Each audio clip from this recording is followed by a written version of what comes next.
Okay, wedding ni aku dah siap pasal dah. Tengok ni dah on.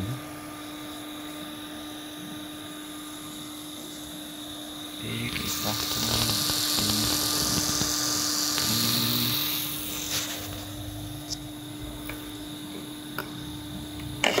Check voltage. Ni kalau ada voltage ni maksud dia okey lah, supply dah. Okay, ni skala 250. Test ni positif dan negatif lah tu.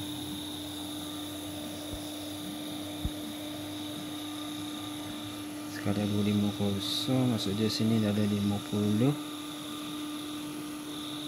55 volt. Dari segi voltage ada dah, buat dah. Jadi kita test welding pula macam mana tu. Output welding dia macam mana, kita test dulu. Okay, nanti test welding aku masuk dalam short video. Short video. Jadi boleh tengok dalam short video. Untuk model G-Tool. Okay, untuk model G-Tools.